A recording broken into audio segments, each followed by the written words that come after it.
datang di video aku mengenai. Jadi sebelumnya kenalin dulu, saya Nadia Regita Pramesti, mahasiswa Fakultas Hukum Universitas Ahmad Dahlan. Izinkan saya hari ini untuk mempresentasikan materi mengenai hukum dan hak kekayaan intelektual, yang dimana materi ini akan berfokus pada pendaftaran hak cipta. Jadi seperti apa sih mekanisme pendaftaran hak cipta? Kita lanjut ke slide berikutnya. Oke, nah masuk ke slide berikutnya. Sebelum kita membahas mengenai apa itu pendaftaran hak cipta, kita kenalan dulu nih mengenai apa itu hak cipta.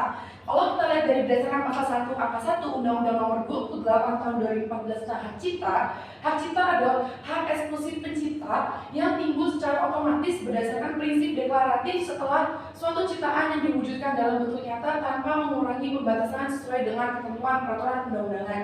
Jadi kita tahu bahwasanya hak cipta itu adalah hak eksklusif yang dimiliki oleh penciptanya yang menciptakan suatu produk. Seperti itu guys. Nah, terus kemudian nanya nih, kita udah ada nih hak cipta, terus kita bahas tentang pendaftaran hak cipta, terus kita nanya, perlu nggak sih sebenarnya pendaftaran hak cipta itu? Nah, kita bisa lihat, pada dasarnya hal penting dilakukannya pendaftaran hak cipta adalah dengan pendaftaran diharapkan kita bisa memiliki legitimasi atau kepastian hukum mengenai produk ciptaan kita, yang dimana itu akan secara lebih mudah memudahkan dalam prosedur pengalihan haknya. Kemudian hal ini senada dengan penyampaian yang disampaikan oleh Prof.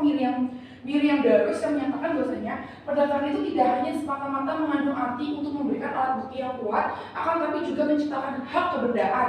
Kita highlight mengenai hak kebendaan, yang dimana hak kebendaan atas suatu benda untuk umum terjadi pada saat pendaftaran itu dilakukan.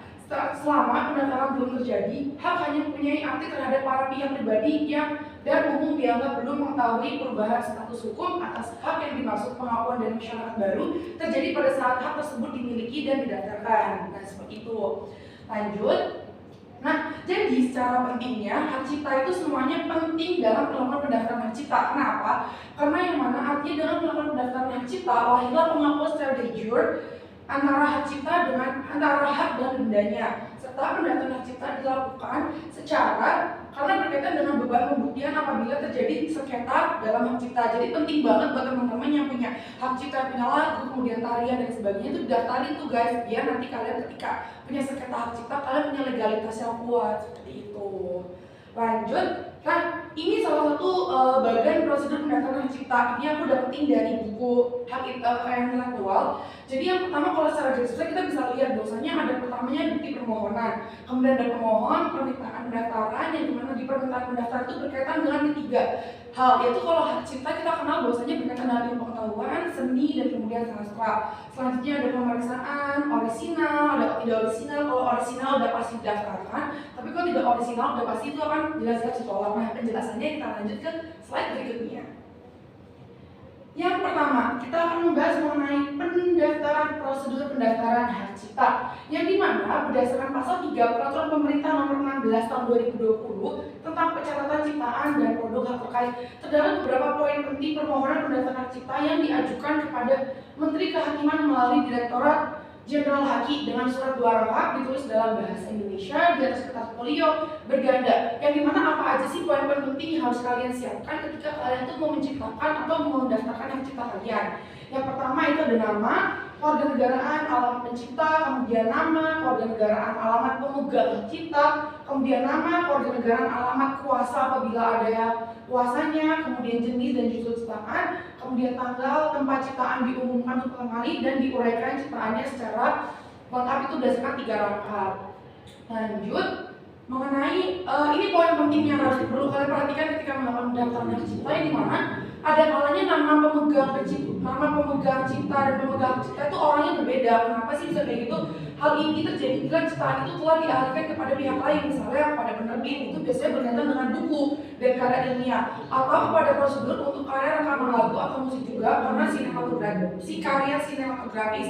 Pihak lain itu bisa siapa saja tergantung kepada siapa hak cipta itu dialihkan atau beralih oleh kesalahan lagi. Tadi mengenai pendaftaran hak cipta kan kita berkaitan dengan namanya judul dan jenis ciptaannya. Nah, ada kalanya itu pencipta sama pemegang hak ciptanya itu orangnya berbeda. Kenapa bisa demikian? Hal itu terjadi bila ciptaan itu sudah dialihkan kepada pihak lain, misalnya penerbit, buku, karya ilmiah, atau mungkin karya-karya sinematografis yang dimana pihak lain itu bisa siapa saja tergantung kepada siapa hak cipta itu dialihkan. Nah, ini dalam keadaan seperti itu, keduanya itu harus dicatatkan nama dan keluarga negaraannya dalam surat permohonan, demikian pula hak terhadap penerima kuasa.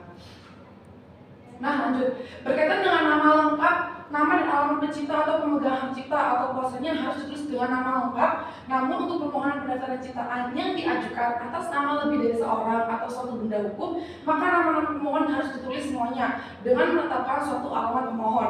Apabila pemohon adalah suatu badan hukum, maka yang ditulis itu alamatnya harus resmi pendirian dari badan hukum tersebut.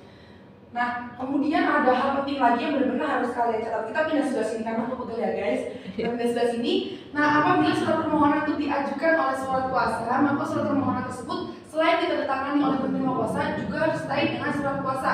Yang dimana apabila pemohon tidak bertempat tinggal di wilayah Republik Indonesia, maka itu keperluan permohonannya didaftarkan dia harus bisa memilih tempat di mana dia akan tinggal sementara di Indonesia supaya dia dapat surat permohonan kuasa ini, supaya hal tersebut akan menjamin kepastian hukum yang ada secara nasionalnya.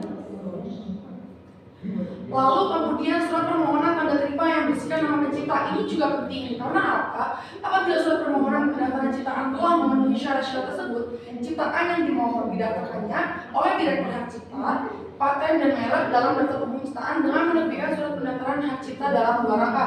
Kedua lembar tersebut didaftarkan pencipta dan ditandatangani oleh Jenderal Haki atau pejabat ditunjuk sebagai bukti pendaftaran. Sedangkan lembar kedua pendaftaran ciptaan tersebut beserta surat permohonan pendaftaran ciptaan dikirim kepada pemohon dan lembar pertama disimpan di kantor Direktorat Jenderal Haki.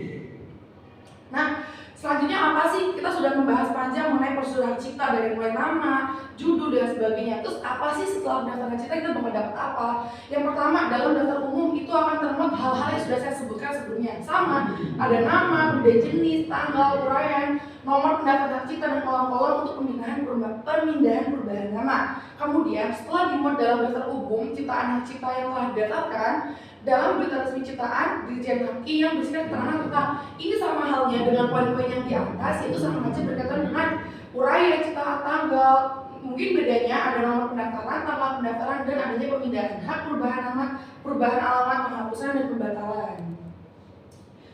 Oke, kemudian pendaftaran hak cipta di Indonesia itu kayak gimana? Nah, kalau kita lihat pendaftaran hak cipta di Indonesia, kita mengenal namanya Direktorat Jenderal Haki. Prosedurnya itu sama, kalian tuh tinggal buka aja situs hakcipta.djp.go.id pada browser. Nah, sistematisnya tuh sama, kayak kalian tinggal menu e-filing, registrasi akun, kemudian membuat akun, pengajuan hak cipta, dan kalian akan mengunggah semua dokumen-dokumen yang dilampirkan itu berkaitan dengan tadi nama, tanggal ciptaan kalian, keluarga negara kalian, alamat apabila ada kuasa dan sebagainya, itu langsung didaftarkan semua sesuai dengan prosedur yang sudah ditetapkan.